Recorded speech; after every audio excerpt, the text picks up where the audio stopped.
What's going on, everyone? Welcome to Bourbon Bullshit Podcast with some good friends, great drinks, and a little bit of BS. So grab a seat, pour up something neat, and welcome to the show.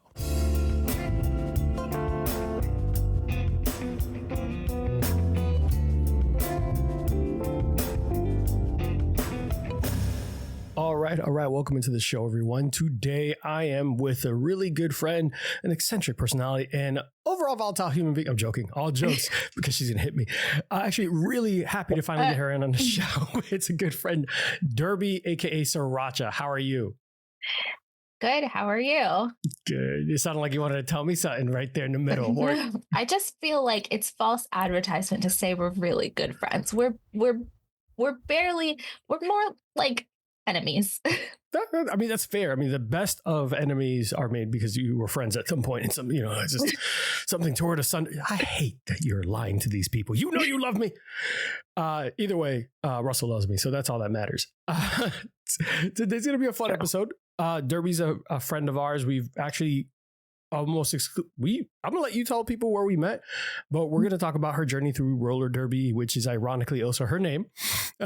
Yes, that's true. Facts. And some other random fun facts about her and everything that she's gone through. So, Derby, what's new with you? How are you? I'm good. There's absolutely nothing new with me. I am very boring. People just think my life is exciting, but I have done nothing. I do nothing. I'm just here surviving. This is great start. Hey, where did we meet? So you can tell people a little bit about how we met, introduce yourself, and some of our mutual friends that might be listeners or friends of the show. Okay, we met playing Dead by Daylight. So my good friend Mel, who I met in roller derby, I found out during when everything shut down during the pandemic times, those dark times. I found out she was a gamer, and I am also a gamer. And she introduced me to the game Dead by Daylight, and was like, yeah, I have these group of people that I play with. Great, lovely, beautiful. Some of those people in the group included G Virus. I don't know. Am I supposed to call you Arthur? You can call me Arthur. Yeah. Or G. Arthur or G. I don't know. I call you G. So Arthur's weird. What? It's funny. You're not the only person who thinks Arthur is weird.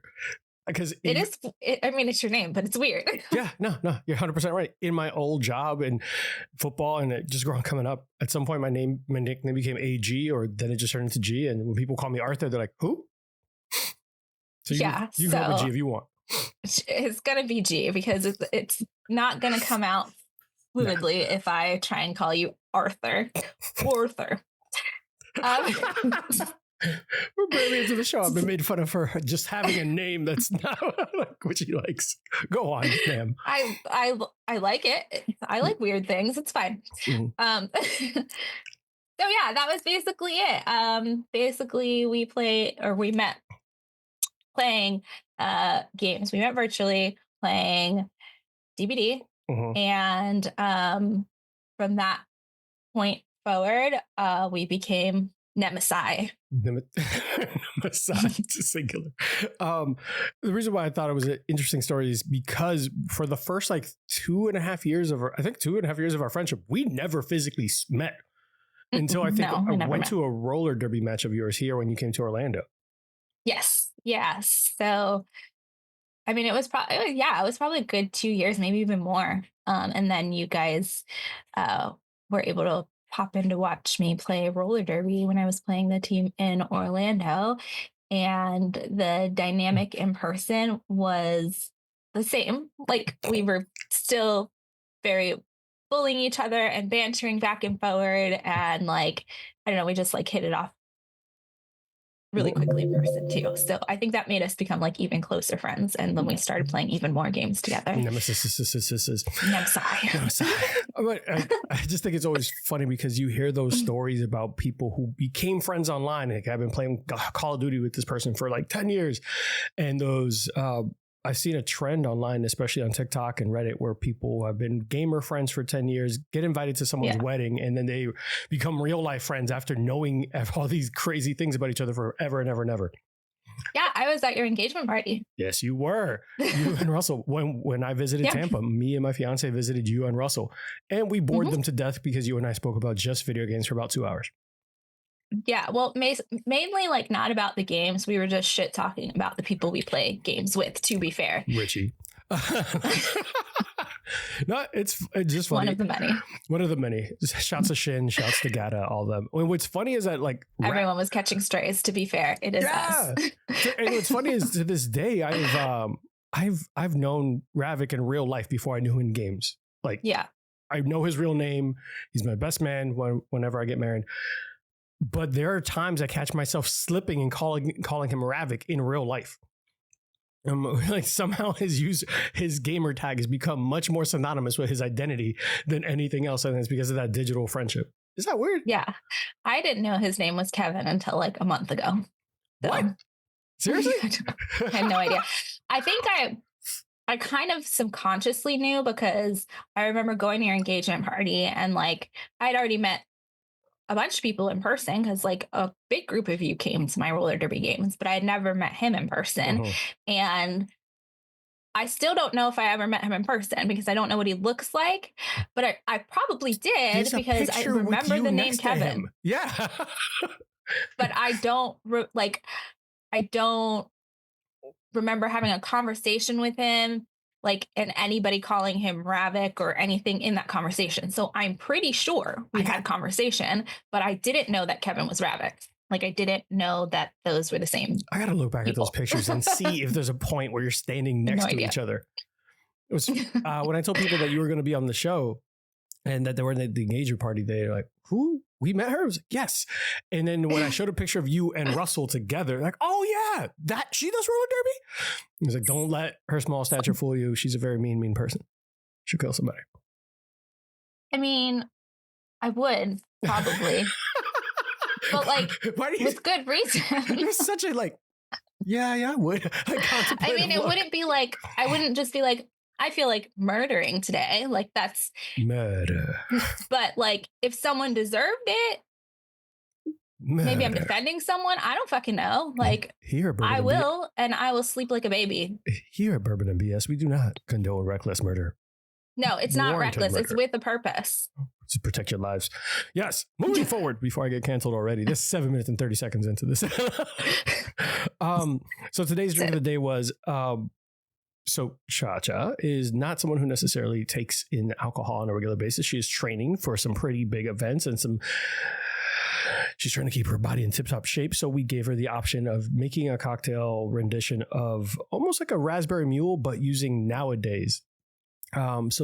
This recipe, use whatever spirit you want. I use whiskey. She used nowadays for the context of the show. It'll be 1.5 ounce of your preferred spirit. 3/4 ounce lime juice, 1/4 ounce simple syrup, 4 raspberries, muddle them in a shaker tin, drop some ice in there, shake that, pour that into fresh ice. You're gonna have to double strain it unless you want the little itty bitty bits of raspberry in your drink, and then top with some ginger beer. Super refreshing. One of my favorite drinks, especially now that it's getting warmer because Florida refuses to not be 108 degrees. It's fucking April. Yeah. Just wait until August, then it'll feel like the devil's asshole, really. I hate summers here. Every person that is like, oh, I can't wait for summer. Fuck you. Fucking live in Florida. My mom just yesterday was like, yeah, oh, it's hot outside. Not that I'm complaining. I love the heat. And I'm like, I know. That's why I live here. And my life is miserable. Thanks. I appreciate it. Every damn day that it gets slightly warmer, I'm like, fucking, this is what you guys wish for. This is the fuck you Floridians ask for. I'm out here just trying to enjoy my cool weather. No, can't do that. Fuck. Nope. Although it has been like cool consistently later into the year. Like, I mean, it was chilly like just a week ago, and traditionally it would be hot by mid-April. Fucking yeah, that has been one of the blessings of global war. I mean, nothing. Hey guys, so we quickly touched on what is science? What is science here at a whiskey show? That's not what we're here for. Bourbon and Nerds is later on. So we briefly touched on you doing roller derby and this whole peak physical fitness journey that you're on. But tell us about roller derby for those who are uninitiated and just think that roller skating is just fun and pretty. It is fun. It is not pretty. I am not graceful, but it's kind of difficult to explain. Try. But I'm gonna try. No, it's hard to explain, but essentially it is a full contact sport that is on skates. So a lot of people remember roller derby from like the 70s that has a bank track, and you're basically doing just laps. Basically, it's like a race, right? Mm-hmm. It does look a little bit different now. It is on a flat track instead of a bank track, and it is more aggressive, and more like the teamwork is definitely more hardcore, and aggressive. And so basically, there are two positions. There are blockers, and then there's what's called the jammer. And the jammer is the one racing around the track, while the blockers are pretty much stationary in this style of roller derby. Not fully, but like they tend to stay together, because of the rules. But anyway, it's complicated, but basically it is a sport where every time the jammer passes someone on the other team whilst doing these laps, they get a point. So the mission as a blocker is to stop the jammer from passing them in any way, by any means available to you, which means with your body. So, yeah. It means with your body, not with by any means, no weaponry or anything like that. Yes, so we're not Mad Max over here, but close. Yeah, I've seen it in action, and there's some spills that happen. I mean, some people look like they're flopping, but that's not here right now. Okay, LeBron. Right. So, what position is that you play? I am a jammer. I score the points. And you said that you're what? So when you talk about kind of like ranking on a team, and you play semi-pro or for a pro? We don't use that terminology, but I am like on a AA level team. So yeah. Okay. Tell us about what the differences are in like AA versus anything else and all that. Yeah. So basically, if you are in a league, you can rank your team, your different teams by different levels. So there is C, B, and A, which is just what you would think it is. A C team is obviously like newer skaters that are new to like competing. And then a B level are the people that are kind of in between, that are working on their skills to potentially move up to an A team. And because the skill difference is so high between leagues, and I'll give you an example in a minute, but because the skill gap is so high, they created a terminology which is called AA, which means if you are highly ranked, so we're about 5th in the region, in the Southeast region right now at Tampa Roller Derby. So we do consider ourselves a AA team, because when we play other A teams, for example, when we play Orlando, or when we play, like a couple weeks ago, we played Fort Myers, we won 19 to 328. Excuse me? What? Yeah. So, and we play their A teams. So that's the differentiation. Like, yes, we are an A team. Technically, we're just an A team, but we categorize ourselves, because where we are in the rankings, as AA, because when we play some A teams, it is a huge point disparity. All right. So you're a badass is what you're telling me. No, I mean, if we went and I mean, I'm pretty awesome, but if we were to go, her, she's gonna be all bashful now. Look at this. This is when we go and if we were to go and play Rose City, which is from Portland, they're the #1 team in the world, we would get our shit rocked. So there is just like a big skill gap depending on what team that you're in. But it's not that we're not good. It's just obviously other teams are more well prepared for whatever reason. Maybe they have people who can train more. Maybe they have better coaches, like better strategy, all of that stuff. So, I mean, just like in any other sport, like everyone's a professional, right? Like someone off the street isn't going to come and compete with you, but there are people who are like really like win all the time. And then others who just consistently don't. Doesn't make you less talented or less of a professional. Fair. All right. So how long have you been training for that? How long have you been competing in?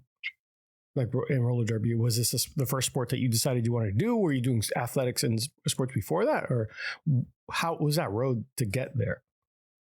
I have done sports in the past. I'm a very athletic person. When I was younger, would play sports, and I was a gymnast. At one point, I played soccer, sports ball. When I was really young, I played soccer. You were a gymnast? Like I said, yeah, in like middle school and early high school. And I also did like cheerleading, but not like hey, we cheer for football. Like I never cheered for a sport. It was like, the ones that do tricks and the competitive ones that do all the crazy shit. That's what I did, which makes sense for who I am. I would hope, because I don't really imagine you running around saying sports ball. Sorry. Sports ball.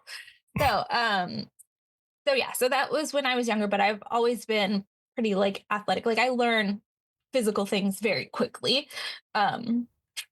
Different whatever sports. I have good hand-eye coordination just naturally. Like I remember the first time I went to a shooting range, like I was pretty much able to get very close to bullseye very fast. Just pick up those sorts of things quickly. I did not know that you went shooting before. Yeah, at a shooting range. Never mind. Yeah, so this never thing is a little bit more dangerous than I realized. Okay. I mean, I don't shoot. I have a compound bow, so I am still armed and dangerous. But it's just it's not as deadly. It can't be. Have you not played hunt? I mean, I'm not Katniss Everdeen or anything, but I do have a compound bow just for fun. Like I love animals. I'm vegan, as you know, so I am very much pro all sentient beings. So I would never hurt animals. People maybe, but not animals. That's fair. I do like dogs better than I like people. So all right. So you did these sports. You did gymnastics. Mm-hmm. You did cheerleading, and you were naturally athletic. When did you decide to throw on skates and tackle through people? Like both all these other sports seem fun, but there had to be some kind of step into. You didn't just show up one day, throw on roller skates. It's like, who can I hit? How'd you get into roller derby? I just found out about it like by happenstance, essentially. So the quick version is I was, my ex-boyfriend from obviously way before, a long time ago, because I've been with Russell for 11 years, is an audio engineer. Oh, thank you. He's an audio engineer, and he did the sound system for where they were skating. And it went down before a game. So, and we were going to dinner, and they were like, they needed it pretty quickly. So we just stopped by there so he could fix it before we went to dinner, and they were practicing. They happened to be practicing. And so Diddy, who's still on the board of directors, she's on the board of directors with me, was the president at the time, and walked over to me. And she's just a very like outgoing and social person, and will talk to everyone, very much unlike myself, and was like, hey, what's your name? Like, you should come play roller derby. And I was like, my name is Derby. I have no idea what you're talking about. And she was like, oh my God, your name is Derby. No, you absolutely have to. When she heard your name, she's like, that's it. They're Jersey. That's it.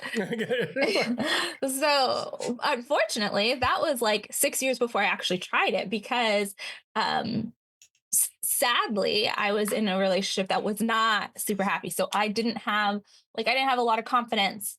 I wasn't very happy. It was just like one of those situations you find yourself in where you like, you weren't allowed to kind of, not allowed, but it wasn't a good headspace to try something new. It wasn't a good headspace. And the person, like, because of the relationship we were in, really held me back from doing a lot of things, not on purpose, but just because I just was emotionally stunted and I had a lot of anxiety. So anyways, years after that, I had decided that I was gonna, I was thinking about it ever since then, right? So for years, I was thinking like, this is something that I want to try, like watching the practice. I just knew that it was something that I wanted to try. And I was really unhappy for a long time. So one year I just like decided I'm going to have a year of yes. I don't know if you've ever read the book, but like I heard of it. I did not. But, yeah, I didn't read the by book. Shonda Rhimes, who's a great producer for How to Get Away many with Murder, TV shows. Yeah, one of exactly. the hospital shows. Yes. And Scandal. so Grey's Anatomy was the first one I was introduced to that she Anyone at home judging me, developed. How to Get Away with Murder is fucking fantastic. Mind your business. Yeah, it was very good. Very good. So anyways, read that book, decided I'm going to have a year of yes. And I was like, I'm going to say no to as little things as possible. Like even if I don't want to do things, I'm going to fucking do it. And so when I thought about roller derby again, I was like, well, I have to say yes to myself. I have to go and try this thing. Like, even if it's not something I ultimately end up doing. And that was in 2019. And so I did go try it. And they taught me to skate, and they taught me the rules, and they taught me about safe contact and all of these things. And we're like, hey, okay, great. Go play roller derby. And I really, really sucked. At first. I mean, really bad. We suck at everything at first, right? Yeah. So I was really bad. And then when I had the opportunity to try out for a travel team, they just put me straight on the B team instead of like going from C team to B team, because from the moment I put on skates to play roller derby, I practiced every day. I was doing footwork every single day. Obviously, you can't do contact without other people, but I was working every single day and would go to every open scrimmage. Like, I was doing all sorts of things. Roller derby turned into my entire life. And so I just got the opportunity to start competing basically in 2020. And before I ever played my first game, the whole world got shut down, and I didn't get to play roller derby until 2 years later. Holy shit. Yeah. I forgot. You said 2019. Fuck, that's hot. God damn it. Every time. I know. Isn't that timing hilarious? I finally started doing things for myself. And then the one thing that really helped me come out of my shell and help me see who I am and to be the person that I am and not give a fuck was taken away for a long time. But I did already by that time make some good friends. And, once it was almost safe, Florida safe, I guess, to see people again. Florida safe.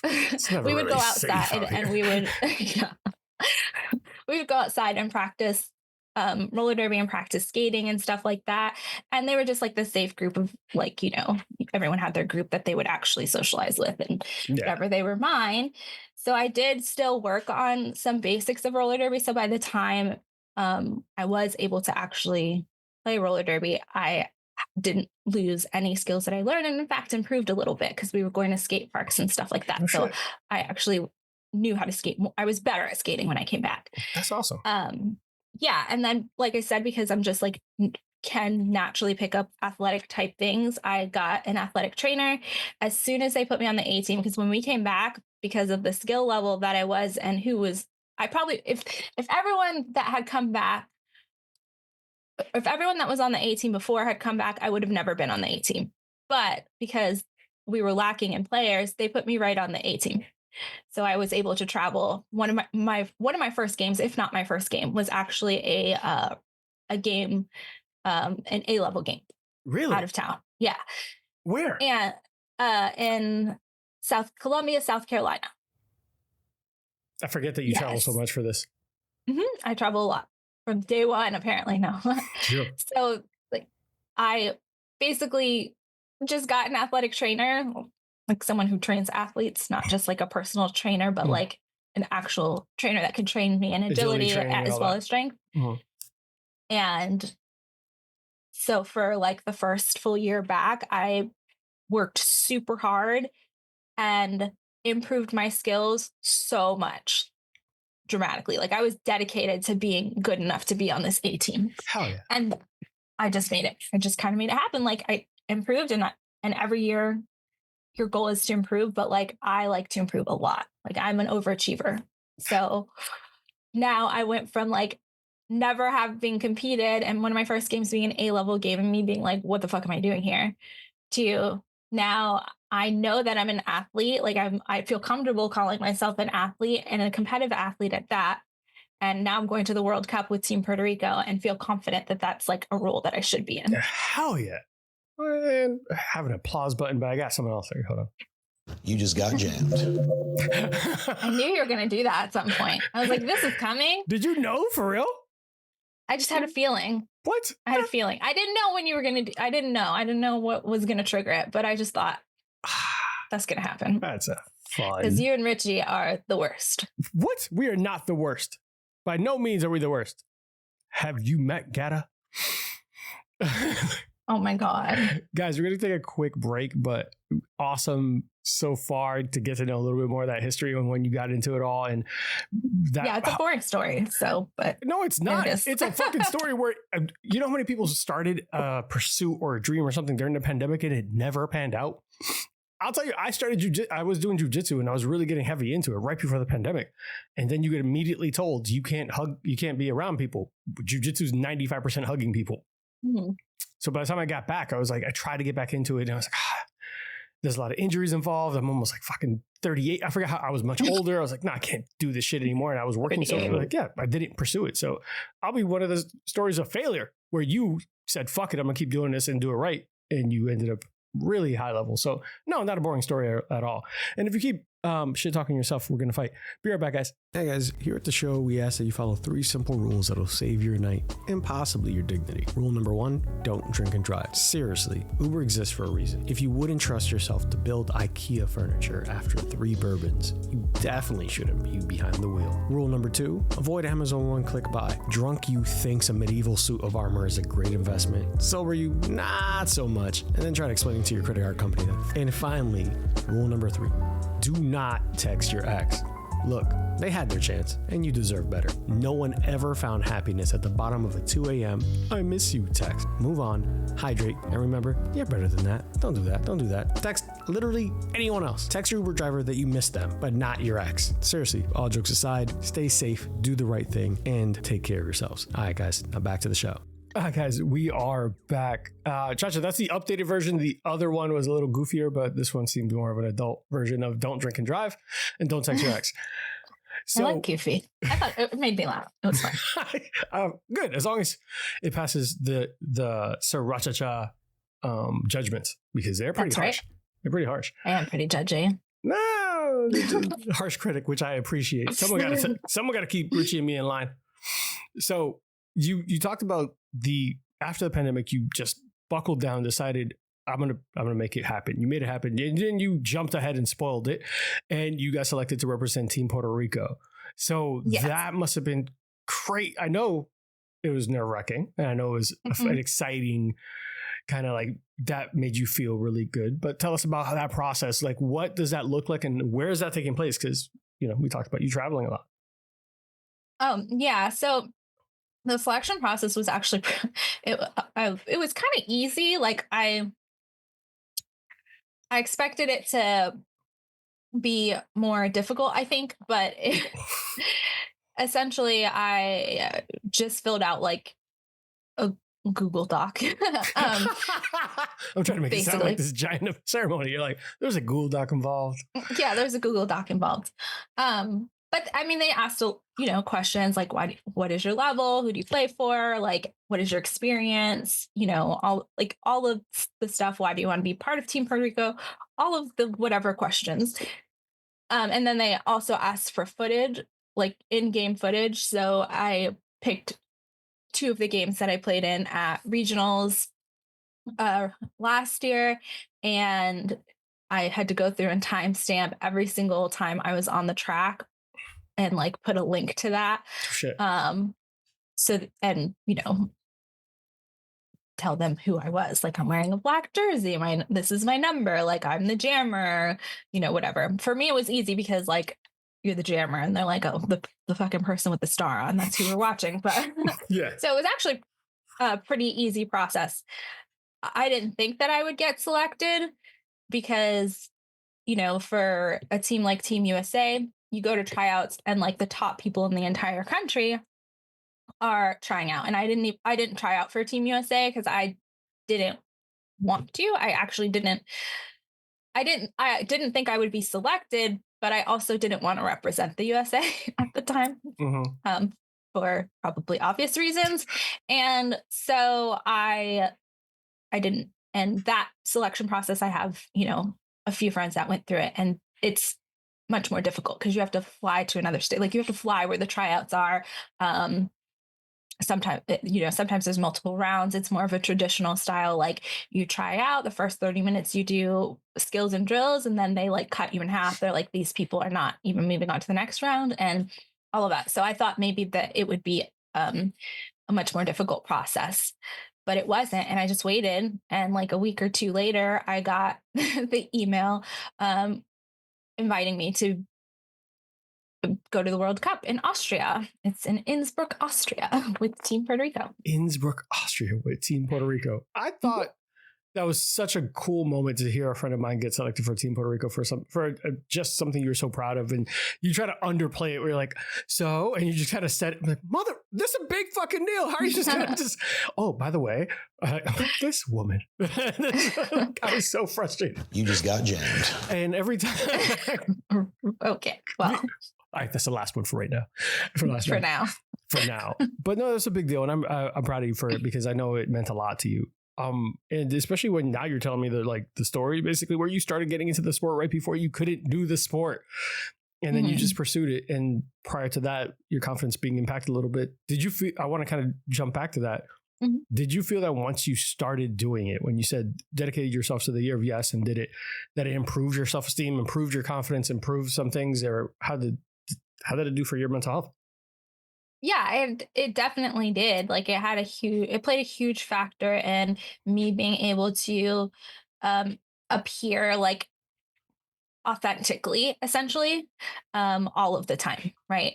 I am very good at masking because I'm ADHD. So it's super easy for me. And it just helped me come out of my shell and definitely improve my confidence. I think it helps too. And I'm like, it's going to make me kind of sound like a little bit of a dick, but whatever. It helps too that I learn very quickly, which means that I was already better than the people that were at my level from the beginning. Right. How does it make you sound like a dick? It does. I mean, like, but it's the truth. I was already better. And but to be fair, I was also more dedicated. I was spending a lot of time on my skates, and not that other people weren't. It just, for whatever reason, like I'm just naturally good at agility because of the training I had like in middle school and high school and stuff like that. I was about to say, like you were an athlete. So it wasn't like you just were better for no reason. Like you've been an athlete your whole life. So you learned a new skill, but natural, like you had athleticism. Yeah. And that is actually a really good point because a lot of people who start roller derby start it in their adult life. And especially the women or people who identify as women, it's their first sport or team sport ever in their adulthood, which is not the case for me. So that probably helped me have an edge in terms of learning the sport. Yeah, so you don't sound like a dick. You sound like someone who was an athlete most of their existence and decided, I'm going to try something new. And during the pandemic, you dedicated yourself to the footwork, the skills you didn't have, but the natural athleticism, hand-eye coordination, speed, agility, being able to not as prone to injury because you did gymnastics and cheerleading, so you're flexible. Yeah, all that makes sense. You're not a dick. I can call you a dick. You can't call you a dick. We understood. Okay. Double standard? No. Only I can make fun of my friends. No one else. But so tell us about this community though, so I will be the first to tell you that outside of when I met you and Molotov, big shout out to Molotov Cocktail, one of my favorite people that I never get to talk to anymore because we don't play BBB and some of the games that we play, she doesn't play, all that. But that's the first time I really met anyone who did roller derby. I only knew roller derby what I've seen in movies, what I've heard of, like, snippets, but nothing really. I've never been to a match. You were my first roller derby match I've ever been to, so you're welcome. First and only? First and only. Okay. It still counts. Tell us about the community. And it seems, so I'll just use an example. It's always funny when people who are outside of a community or kind of a niche type of group don't realize the following and how big of that community can actually be. Tell us about that for the people who don't know anything, like me. Yeah, it's not that big of a community. It's actually kind of small. World Series, so I don't know how small it can actually be. Yeah, I mean, Austria. It is. I think there are a lot more. You'd be surprised how many roller derby teams that there are. Um, I think that always shocks people. Like when I tell people, like, we live in the Southeast region and we're fifth in the region, they're kind of like, oh, cool. Like out of what, like 10? Like, well, out of 68. But you know, like there's still a substantial amount of fucking teams. And how many people are on a team typically? Are on a team. It varies. Like we have you can have a 20-person roster. So there are rules but that WIFTA, which is Women's Flat Track Roller Derby Association, makes you implement, right? Like there are rules you have to follow. And one of those is that on a charter, which is what they call like a roster essentially, you can only have 20 skaters. So a team technically has 20, but there can be people that play for multiple WIFTA teams. Even in our league, we have what we call crossovers. So we have like what the 5 people who are still, working on their skills to become part of like the game rosters, will also play on the B team so that they get game experience, because you can actually only have 15 people in a game. I know the rules are complicated. So you have a 20-person roster, only 15 people can play in the game. So those 5 people that are least likely to be rostered for a game play on the B team so they can improve their skills to eventually win one of those spots. That makes enough sense. Yeah, that makes sense. I don't. Yeah, but to be fair, our league is pretty big, and Orlando's gotten pretty big as well. So we have 4 competitive teams. Most leagues have 1 if they have any. So, I say that we're 5th in 68, but there are actually a lot of teams in the area that are not ranked. So Ocala is not ranked. Lakeland's not ranked. So, I mean, we're kind of 5th out of a lot more if you consider those teams. I would, seeing as in they couldn't be good enough to get ranked. So yeah, they exist. Yeah, they choose not to because you got to pay and stuff, but whatever. Okay. But still. But usually if you're like, not usually, but for these teams, I think it doesn't matter because they don't have a large enough league to kind of like work towards being a top team that goes to regionals. So they can just go play and these ranked teams can practice with them, but then they don't have to like pay the extra fees to be, ranked. So, I mean, that's still pretty impressive. So 5th out of what could be 100 teams is still really impressive. So, but you said the community is small, but how, like, but then at the same token, there's a World Cup in Austria. So how big is the worldwide community there? Don't say worldwide. It is. Don't say. Like don't say Mr. 305. When I say the community is small, I mean like it's very niche. There's not a lot of people that know about the sport, or when they do know, they don't go see it. Like you said, though, you're like, oh yeah, roller derby super cool. I had a lot of fun seeing it, but I'm flinging stuff. But you're what? Don't mind me. I'm just being crazy. But when you. What are you doing? You're crazy. I almost spilled a drink on my keyboard. It's okay. Okay. But when you enjoyed watching it, you think it's really cool, you love hearing about it, but you only ever went to the one game. That's kind of what I mean by like the community is small. But it is a global sport, and there are teams all over the place, and so many more teams than you would think that there would be based on the fact that most people have never even heard about roller derby. But it is very widespread. So the community we do have is very widespread. There is probably, I didn't count, but 30 teams going to the World Cup. Oh, shit. Yeah. And a lot of them are are based, I guess I should say, in the United States. Not a lot of them, but a good handful are like based in the United States, because you have Team USA, Team Black Diaspora, teams like Team Jewish Roller Derby and stuff like that. Those are all based, US based. So, yeah. So it says the United States is not where roller derby is the most popular, but the United States has 848 leagues for its population of 322 million. That's 2.6 leagues per million people, while New Zealand has 29 roller derby leagues for its population. Okay. Yeah. So 848 leagues in the United States. That's a pretty solid size community. It's probably more than that. I mean, it is more than that because that's how many are in WIFTA probably alone, which is Women's Flat Track Roller Derby Association. But then you also have junior roller derby teams, which are a different association, and then open gender, which means men can play in the on those teams is another organization. And then the ones who are not a part of either one because they don't want to be in like any ranking system. So there's probably more. Yeah. There's a thing from 2014, so take this with a grain of salt that I found it looks kind of interesting. What states are the most popular with roller derby? Alaska, Wyoming, Iowa, and Colorado are the top 4. Yeah. That is random. That's random. Alaska? I'm not surprised about Colorado though, because they're, a top team. Yeah, but sure. Alaska? Yeah, I didn't know they had a team. That's weird. But that's pretty cool. Yeah, it says the top 10 states for roller derby are Alaska, Wyoming, Iowa, Colorado, Vermont, Washington, Oregon, New Hampshire, Maine, and Hawaii are the top 10.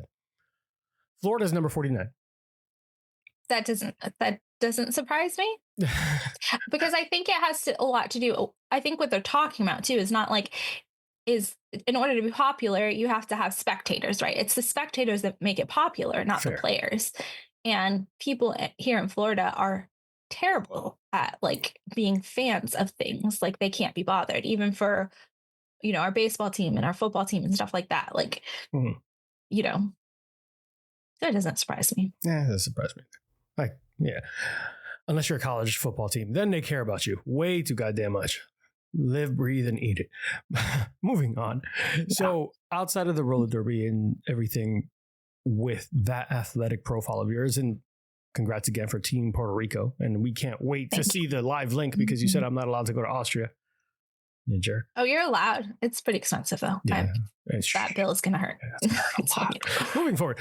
So everyone has a 9 to 5 during the pandemic and everything. You obviously had a different day job, but now you have a pretty interesting one too.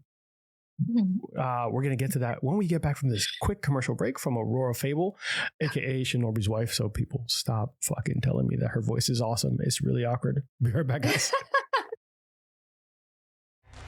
Sponsor of Bourbon and Bullshit, Big Bang Boom Collective is Orlando's burlesque and cabaret entertainment group, comprised of Midnight Fables Cabaret, Big Bang Boom Cabaret, and Foxy's Den.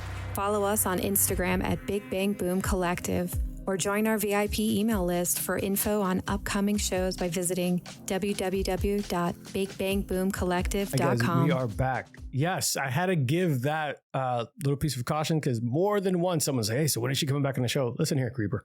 that is super creeper status, right? So weird for me, especially because I treat her like a little sister / lamp. I call her. The running joke was always that she's like an inanimate object. Like I just pay her no mind. She's like, "What the fuck?" But enough of that. You have a pretty interesting day job too. Do you mind telling us a little bit about that? Sure, I guess. I am a day trader. So I make money to simplify it, because this is not accurate, I make money in the stock market. Why is that not accurate? Like to simplify it, but then to not tell you the truth. That makes what do you mean not accurate? I mean, that's fair. Because because I don't trade on like the New York Stock Exchange or anything like that. I don't specialize in stocks. I specialize in what's called futures. So it is a different financial instrument, but it's similar. Like a lot of what you know about stocks is true about futures, including like looking at charts and like strategies and stuff like that. It's just a different market. It's from you trade futures on the Chicago Mercantile Exchange and not the New York Stock Exchange, because it's not a stock. Go on. Can you break down that a little bit more for us? Yeah, I mean, it's just basically a different financial instrument. What are futures? So futures are basically essentially contracts. So they are contracts to purchase something later at the price that they are at right now. And these futures contracts, you are now digital and you can trade them very similarly to how you do a stock. Just like a stock is a share of a company, like you're owning something physical. Futures is the same thing. It's just instead of owning a share of a company, you own a contract to buy something at a future date. So you can trade things, or you can trade futures like corn, cattle, like all different types of goods, oil as well, obviously gold, things like that. But you can also trade contracts for indices. So if you've ever heard of like the NASDAQ, the S&P 500, all those sorts of like large indices have futures contracts for them as well. And that's what I trade, is the futures contracts of indices that are on the stock market. That's an interesting path. You weren't always in that, but it seems like you're very passionate about it. What were you, do you mind me asking? Because I know I was part of that. Do you mind sharing about when you made that big jump? What were you doing before and what brought you into this kind of career path? Because roller derby and then sitting in front of a computer and going like, I'm going to make some money off this. These are very different styles, like styles of things, like I guess career paths and hobbies. What got you into this career path? By degree, I am actually an accountant. So it's a tangent industry, but not really. Like my friend who is a CPA, my best friend who's a CPA, knows nothing about investing or anything about the stock market, but it does just like open the door to like find these things out. Like I knew about the stock market in theory, but I was able to learn more about it and understand it in context, right? So for someone who doesn't know finances, like some people don't even know that stocks are a share of a company. They don't know where to go and buy and sell stocks. They don't know any of this stuff, which is super easy to do if you know it. So basically I went from being an accountant that works for a private equity firm. Before I even worked there, I was teaching myself about the stock market and about investing and trading and just learning, self-taught. Then I became really passionate about it because I always knew that I couldn't work for other people for multiple reasons, but my ADHD actually started getting worse and it made working almost impossible for someone else because I need a much more flexible schedule to work with my brain and not against it. Which sounds silly, but that's really what happened.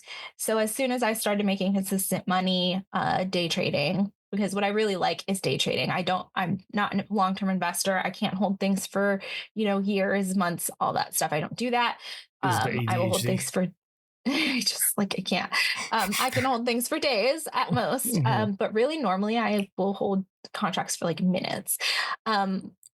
But that's boring and who cares? It's not really like a fun story. Just essentially it's same as with roller derby. I discovered it. I needed to know more about it. I, hyper focused on it and hyper fixated on it for a long time. And, the fire never died out. And that's how I know that's something that I'm serious about, is if I can go years being passionate about this thing, because having ADHD, that's really difficult. Yeah. I pick up hobbies more than I wash my underwear. We need to talk about your hygiene. Listen, maybe I just have a lot of underwear. G, did you think about that? That's also fair. Which is the truth, because I hate doing laundry. So there's a story there. I used to get so busy that because I had a house where I didn't have a laundry machine, a washing machine, laundry machine. So I would always have to go to a laundromat. So for times in between, I would just buy more underwear than I needed. At some point, I have a mountain of shit. I have so many, and socks. Enough of so that. many socks. You are dragging both our ADHDs around. Listen, so many, and I can. Yeah. No, go ahead. I can probably go 2 months without doing laundry. Yeah, probably. That's scary. You need to throw stuff out. Listen, but it is not a boring story, because I think what you touched on it kind of day trading, and also, like you said, it works perfectly with their ADHD because that little dopamine hit, as opposed to something long term, it's quicker. The resolution's quicker. The satisfaction could be quicker. So you're consistently never bored. because there's always something new as opposed to waiting patiently for something to happen. Like, will you hurry up and do something? And it's like, no, you don't have to. You can move on to the next thing right away. So that makes perfect sense for why your career path went that way. Yeah, it definitely does. And it's great because it is super flexible. And you know, all those jobs that are like, every day is different. Like, no. Every day is actually different. Like the chart's not going to tell you the same thing ever. So you do have to actively like engage and analyze what's happening, especially for day trading, you know, like, because things happen within seconds. Like sometimes I'm out of trades, like literally in like 3 seconds. It just depends on the day. So it does work really well with my ADHD brain. And I kind of found it I'm not found it at the right time, because it did take me like 6 years before I was ever like making, I think it was around the 6-year mark that I left my job, but I wasn't doing it in a way that made me consistent money or doing it consistently. So for whatever reason, when my ADHD became worse, which was when I was working at that job at the private equity firm, I couldn't focus on doing the things that I needed to do. Like I couldn't sit there in front of Google Sheets or Excel for fucking Google Sheets, 6 hours. I just could, for whatever reason, I used to be able to do it, and then I couldn't. I had to be medicated to do it all, any of that shit. It was absolutely miserable. It was a really bad time mentally for me. Which allowed me to create a schedule for myself where I'm like, okay, I'm going to do these work things from 11 a.m. on, but I am going to spend the early part of my morning, investing in myself and learning to trade more, like learning more about trading and being able to be financially successful at it. And that kept me from being fired, essentially, because it I don't know if they ever would have fired me. I technically worked for my best friend, but we'll say, yeah, they might have fired me, but I'm sure eventually, if you suck bad enough, they're going to fire you, right? Yeah, I mean, I work for companies that some pretty terrible employees stay there. Well, they're still there. Yeah, that's true. Sometimes that happens too. But it's essentially being able to wake up and trade in the morning and practice that skill allowed me to be excited to get up in the morning to work. And when I realized that, I was like, well, I need a change. And I think that this is what I want to do, for the rest of my life, to make money. I knew that I had to trade my way out of a job, right? You can't just quit to trade full time, because you need money to trade, but you also need to make sure that you're making money while you're trading. So yeah, it took a while. It was about a year of misery of consistently, making money, and making sure that I could leave my job and still live. So I was basically doing both full time, kind of it was, I was trading part time, but it was miserable because I had, between roller derby, working all a lot, and trading a lot, and stuck with us. Didn't have a lot of time. It was very stressful. And stuck with us playing video games at night. I did, yes. And I did play video games. And it was literally it got me into this really bad habit that I still have, and I need to break myself of it.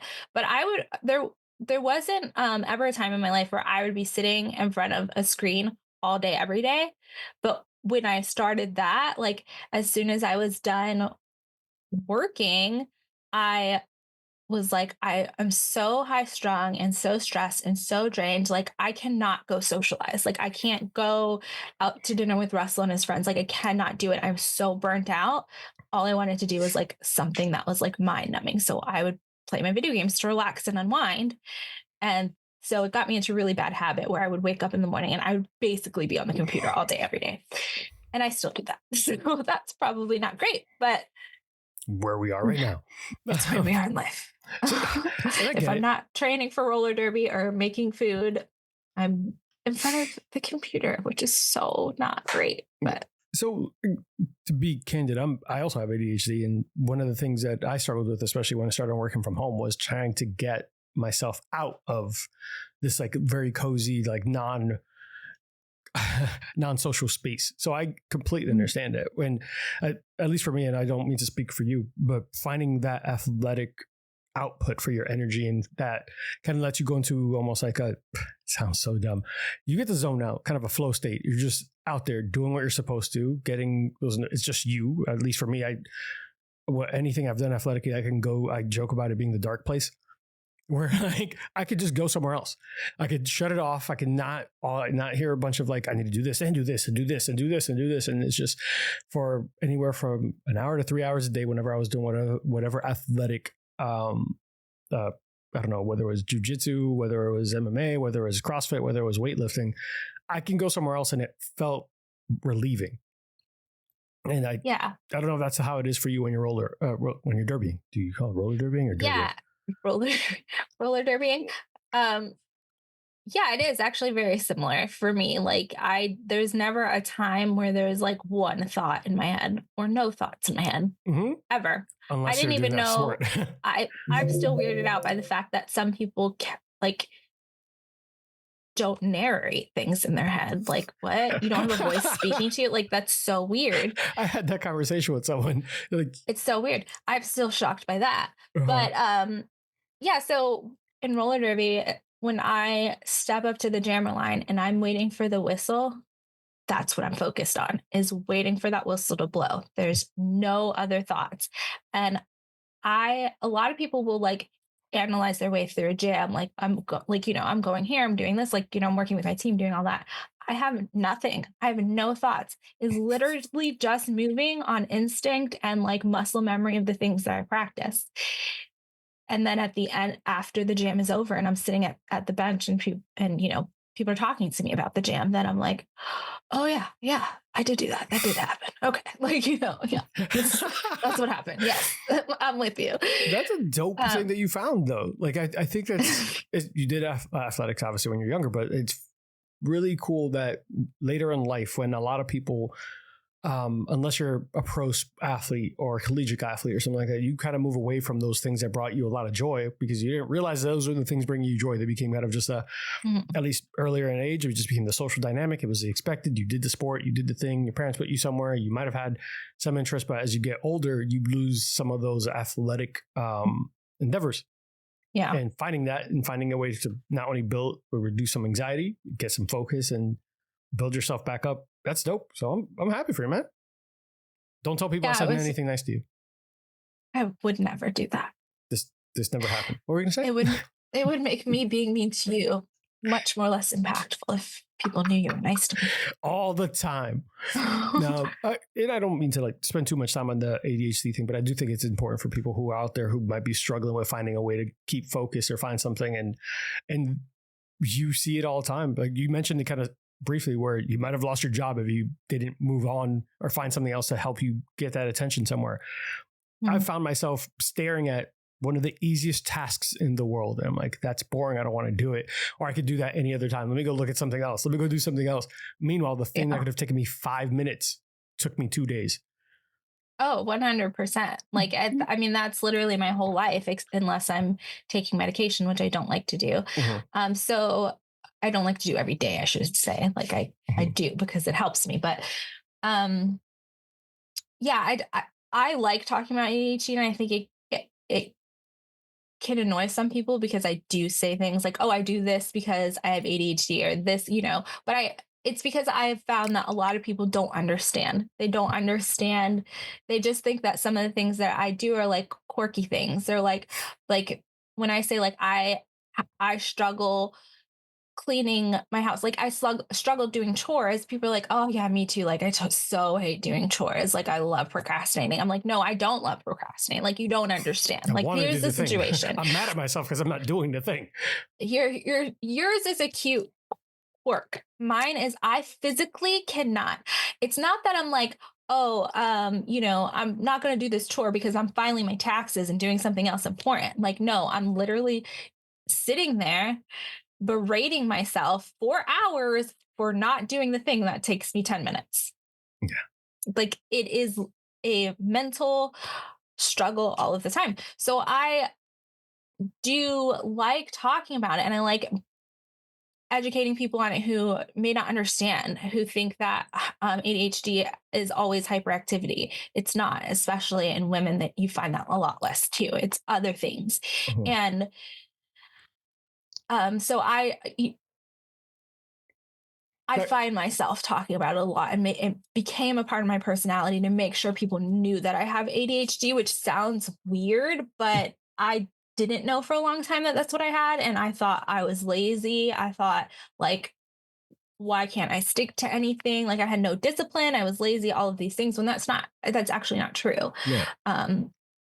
And I think it's important that people start to understand that and realize, like, it's okay to help someone work around what they're going through, rather than just like being like, well, why can't you just do it the way that I do it? I don't know. Yeah.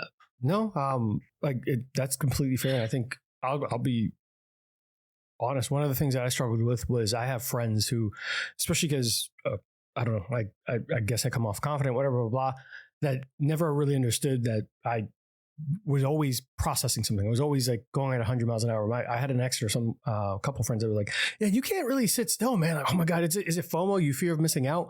It's like, no, motherfucker. I don't want to be thinking about 118 things at once. I can't stop it. So yeah, it's not that I want to be everywhere at once. It's because my mind won't let me shut it off. But like, even to the point where it became, I think we talked about this in private conversations, and in previous episodes, we've also spoken about, especially as minorities, Hispanic cultures, like, you can't have problems mentally. They will always say that's not a problem that falls for us. That's someone else. And it's unfortunate, and I'll say it. I've had more than one old school Hispanic parent or family member say that's a white problem. Like, we don't have that. Depression, ADHD, all that. That's not us. We don't have that. I'm like, that's not accurate. That's not accurate at all. Objectively, yeah, sir, that's not true. Yeah, exactly. But I remember that kept me from ever wanting to find out, because it became culturally like, okay, I'll just shut the fuck up, lift weights, do whatever I have to, because it worked. Hey, I might stay out late and drink because it shut off my head. I might do some things that were considered bad habits, but people are like, oh, he's fun and like happy go lucky. Like, that's some stuff I'm trying to shut down here. There's some stuff I'm dealing with here. And luckily I found athletics and, other obviously medicating at some points, but making sure that I found a way to balance it out. But it's tough to navigate, because people just think of it, like you said, quirks, or you're not trying hard enough, or have you tried this, or have you tried this? Like, I have tried so many fucking things, to the point that you don't even want to tell some of your closest friends. Hell, there's some of our close friends that are probably listening to this episode for the first time, that are finding out that I was diagnosed at like 6 years ago, because I finally took the steps, because I have a loving, supportive fiance that's like, if you're not feeling okay, go talk to someone. So. Yeah. And that's hugely important, is to have people around who like would support you through whatever. And because I did spend a lot of time thinking that therapy or getting help or doing any of these things are like for the weak, essentially. Like, and I know where that comes from. It's from the culture in which I grew up in. It was the reason, like, I didn't go to get diagnosed for medicine for a long time. Like, I did do therapy, especially like in college, when it was free, back in the day when shit was somewhat free. When insurance did anything. So I did go to therapy and do all that because of some of the things like the depression and anxiety, and I was in bad relationships and all of this stuff, like all of that, like the therapy portion, cool. But I was adamantly against getting meds for mental problems because of the culture that I grew up in, because they don't believe in that stuff. Like, that says no, that's mental problems are fake, essentially. Like, I remember having a couple of nights of insomnia. Like I was much younger. I was I think 24, 25. Couldn't sleep. Couldn't fall asleep until like literally my body was exhausted and fell asleep. And the dumbest thing was not dumbest, the most frustrating thing. I can't say dumb because they were well intended, but in my head, I'm like, really? That I trust me and try to. They were like, oh, create a sleeping ritual and turn off your phones. And the problem really is that like what you need is to start eating better. Blah, blah, all this stuff was like at that point, all right, cool. I'm at 9% body fat. I'm eating really, really clean. Still can't sleep. I'm being athletic and running around doing all these things. Still can't sleep. If I'm sleeping, I'm not sleeping through the night. All right, cool. I am not staying up late. There's no TV that's on in my room. I'm doing all the things. I'm like, do you think I haven't tried any of those fucking things you just listed? Yeah, I don't take advice from people who don't have ADHD anymore. But it is wild because not until recently, until probably the last like 8 years. Sorry to interrupt you. Your favorite? No, my favorite is because you were talking about what people tell you to do. My favorite is when people are like, "Have you tried melatonin or have you tried magnesium?" Like, no, you're right. I've tried everything. I would show you my medicine cabinet. Try and sleep, but I haven't tried those two things that you just suggested. Have you tried melatonin? Yes. Have you tried were you put on sleep meds? Yes, and that wasn't what the problem. That didn't help anything. Nothing got helped. I felt like a zombie. But it is funny that not until like the last 8 years did people really start talking about it like it was a real thing, at least for culturally in our cultures. It became a lot less taboo to like, hey, this is like real problems people are dealing with. Hey, this is not just someone who fidgets and runs around and is really, really energetic. This is not something that could be solved by discipline or whatever. It was like, oh, thank God. Around the same time, nerds started becoming very much more acceptable. I was like, thank God. Someone else isn't going to have to deal with it. But it does make it easier to talk about. So I'm happy that you're willing to talk about it. I think that's one of the things you and I get along with and talk about often, where you'll have moments where like, yeah, and you're like, oh, I'm sorry, it's my ADHD. I was like, I know, it's fine. I'm not. If anyone's not going to judge a single thing that just happened, it's me. You can keep going. It does make me feel too like, I don't know if you feel this way, but it makes me feel like I have split personalities. Mm-hmm. But every version of myself is me showing up authentically. Mm-hmm. It's just that some days I'm like super like chatty and and more hyperactive and whatever. And then other days it's a struggle to get my words out and I sound like I want to murder you. Like it's just like it's I don't know. I just sometimes Gata makes a comment about it that I either love something like I'm just either one of the most cool, relaxed, nothing bothers me type of person. Or then there are days I just hate everything with the blind fury. And I have like I don't have like bipolar disorder. I have family members who do, but it can come off like that sometimes, depending on how the vibe is. I'm like, no, I'm still very happy. Just that one thing you said right there, for some reason, in the wrong day, did not land well. Don't do that again. Please don't. Mm-hmm. But it's something we work on every day, get it a little bit better. We're going to take one last break, and then when we get back, I do want to hear a little bit more about your roller derby rituals and some of the proudest moments and some more about you. And I do want to say before we go on break, thank you for sharing those stories and sharing your perspective of ADHD, because I think it's important for people to hear it and that you're a real person past all those things, regardless of how mean you are to me. Be right back. Hey guys, this episode is brought to you in part by Coach John Estrada of Run BMT Training, longtime supporter of the show and an absolute beast on the pavement. And for the record, this man just crushed the LA Marathon. And if you're looking to level up your running game, John's the coach to get you there. That's John with no H. Trust me, he's going to correct you. Whether you're training for your first 5K or tackling a full marathon, Run BMT, the coach is there, and John will have you running smarter, faster, and injury-free. So if you need expert coaching, hit up John at blackmattertraining.com and tell him I sent you. Now, he might not give you a discount, but he will make you a better runner. Again, that's John at blackmattertraining.com. Now let's get back to it. Guys. As we're starting to round up the show, we want to get to know some of the, I don't know, I'm always curious about this because athletes, you always hear about these rituals and be superstitious. Are you the superstitious type before you go into any kind of match? No, I don't think I am, but do you ever, I'll take away superstition. Do you have rituals that if they're not done, you feel like are your habits that you have to get right before every match? Not right before every match, but the night before a game, I always have pasta, which started as like a, carb loading, like The Office thing. Yeah, it started like as like a carb loading, like whatever, because I don't eat meat, like I can't fuel my muscles with protein, so I do have to do like the carb loading thing. But now if I don't have even certain kinds of pasta that I like it's pasta with tomato sauce. Like, what kind of pasta? And, tell us the details. Why are you holding out? Is it fettuccine? Is it like weedy? Is it spaghetti? Is it angel hair? Sriracha? No, what the hell, man? Holding out. Send the recipe, bro. I think it's called fusilli. So it's the spiral pasta. Okay. With pasta sauce. And there could be like other vegetables and things in it. That's fine. But it has to be a red sauce and a lot of it. And if I don't have that, I feel like I don't have enough energy in the game. Like and it's that specifically, like if you give me like, ravioli or something like that, it's not going to hit the same.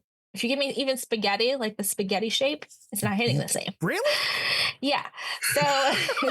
So yes, you have a tradition. I don't think that's true. I don't think that's true. Like I don't think that's a superstition. It's not like you believe like someone's gonna break someone's back if you don't eat it, but like there's a ritual. Like I think athletes have like certain pitchers will like tilt their hats to a certain side, do some things like rub dirt in their hands. Like there's athletes that do that. If that's your night before, it has to be a specific food. I think too, I do have like, I guess it's some quirks or whatever. The first time especially, but the first couple of times I come up to the jammer line, I do some excessive like breathing, like visual, like you visually see, I'm like doing that. So that might be something, but in terms of like warming up or listening to specific things or doing that, I don't have. Like before any CrossFit, it's been far removed from it. But before any CrossFit competition, I would listen to like specific songs. So I would listen to something by Franco. It would have to be something soft and then something like rock. So it would have to be something like By the Weekend, Wicked Games back in the day, like something like that. It was sounding like haunted strip club music.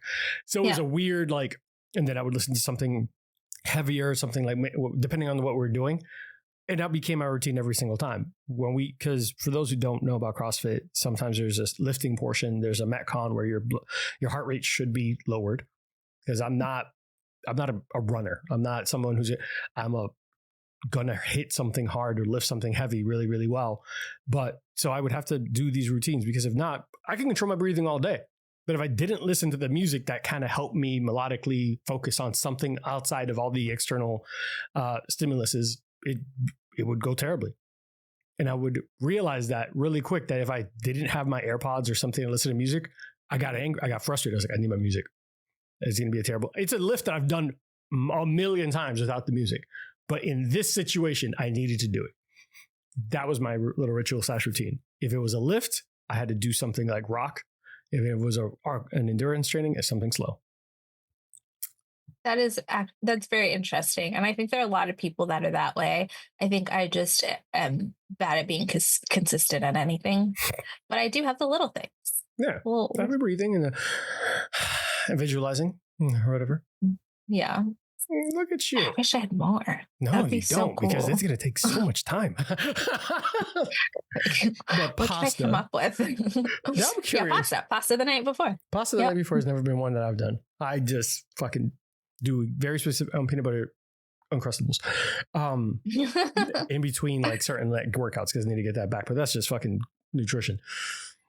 All right, so and it's just games. Like I played just as hard, sometimes even harder at practices.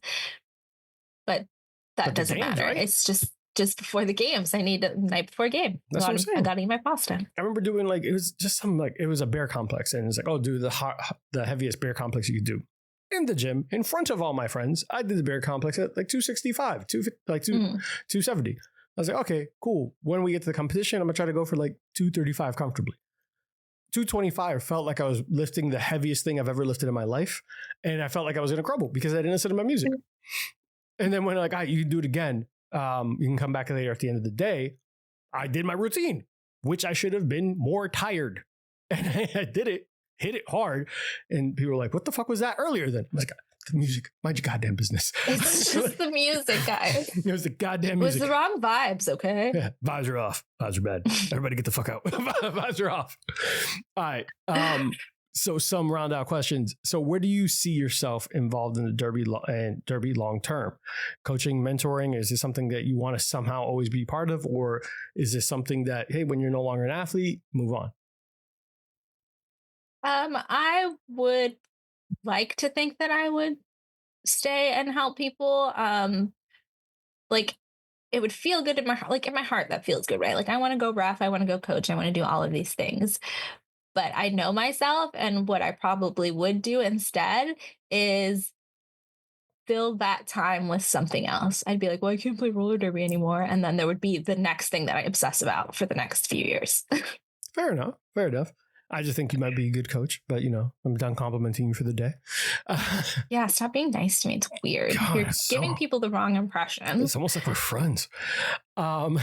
I don't know why you would think that. Well, I'm sure that there'll be something that you can get heavily involved in and be proud of, because I think you're the type of person that once you dig into something, that's going to be it. That's going to be something you're going to really dig into, not just flash in the pan and move on after 15 minutes. It'll be something you want to really dedicate yourself to. So when you make that decision, obviously the ADHD aside, when you make the decision of something you actually want, you gotta stick there. How do we make money playing video games? Like, I want to do that. Let's do that. We can do that right now. Norby is a prime example. You and I just have to like align on like, hey, let's get overlays and stuff and get really on that like hype train. Yeah, well, I need your help because I don't know what I'm doing. All right. Well, guys, we should have a channel together. No, I mean, we technically all three do. That's true. You know what? Gata's yelling right now. Gata is fucking shaking his fist to the sky. But he doesn't really listen. But his wife is going to tell him to listen to this part where he's shaking his fist to the sky about, I tell him to be more fucking consistent. He had a bunch of viewers. There's a good, yeah, well, we can dig into that privately because we have to get ready for our DM for what's the game that we're doing? I want you to tell everyone. Oh yeah, yes. We are playing Call of Cthulhu, which I've never. I DM for Dungeons and Dragons, but I've never jammed for Call of Cthulhu before. So they actually call them keepers, keeper of arcane lore. Ooh, fancy! You're all fancy now. So fancy. So we are doing a one shot to see if it's a game that we like. So we can do potentially a campaign, right? I mean, I'm planning on making sure Gata's character dies because I read. Oh yeah, we're killing him immediately. But where can people find you? Where can people show support? And where can people find the links to when you guys do go live for your roller derby events? Oh yeah. Me personally, I don't social media a lot, but you can find me on Instagram. It's Derby_Lane. If you want to watch our games, Tampa Roller Derby streams live on Twitch when we have a game. They don't have the schedule on there, so you'd have to like find it on the Tampa Roller Derby social media or website. But what are those handles? Tampa Roller Derby. All Tampa Roller Derby. Good. Just Tampa Roller Derby. Making sure. But yes, you can find me basically on Instagram, and then soon you can find me on Twitch with G, probably. I don't know. What's the handle for Twitch? I was going to bring that up. Oh my God, it's so annoying. Someone took Sriracha Cha, so I had to be Sriracha_Cha_. Is that it? Does it? All the underscores were done there? Yes. So bad. Well, Cha-Cha, Derby, Sriracha, whatever we're going to call you today. Thank you for hanging out with us and taking the time to share some of your stories, insights, roller derby, your passion, and being vulnerable and sharing the struggles and the challenges. I won't say struggles, the challenges of having ADHD, because I don't want to speak for you. I mean, it's a struggle, and it is challenging. Yes, both. Man, we got to do another episode because I really was not entertaining enough. We talked about only serious things. Fuck this shit. We could be goofy one of the nights that you could drink and have fun. We'll do a live happy hour. Me, you, Gata, and some of the people. Better? And I'll put show notes and information and do little games. We'll do that as part of the live stream. Yeah, there's going to be games. Guys, if you like what we're doing, make sure that you're tuning in every week. We release episodes every Friday at Bourbon_and_BS on Instagram and all our social media. For the time being, we have decided the date for the soft relaunch where you will be seeing a new name, new brand, but the same old fun. So this way we could be more marketable and your boy can make some money off this and maybe one day leave his job. Starting June 1st, we will do the full rebrand. So looking forward to it, guys. I appreciate all the love, support. If you're enjoying the drink videos, if you're enjoying what we're putting out, make sure you like, subscribe, share with your friends, share with your enemies, share with your ex-girlfriend when she texts you at night saying that she misses you, or your ex-boyfriend, whoever is calling you. Say, here, check this out. And once you get caught up, then we can talk. Use me. Use you? Yeah, that's you want to rephrase that? No, use my show for the commercial that says don't text your ex. Like, there we go. That's it. Just send it to them. Guys, take care of yourselves, be safe, and see you next week. Bye, y'all. Hey guys, today's episode is brought to you by Burn Termite and Pest Control. I first met Joe Byrne on Full Frontal Nerdy Show and decided to give his company a try. They have been the best pest service I've ever had. From flexible scheduling, attention to detail, fair pricing, and everything you love about a small business, I highly recommend Joe Byrne and Burn Termite and Pest Control. It's a family-owned and operated business with over 30 years of experience in termite and pest. You can reach Burn Termite and Pest Control at 321-297-7985. Once again, 321-297-7985. And let them know Bourbon and Bullshit sent you. Thanks, guys. See you next time.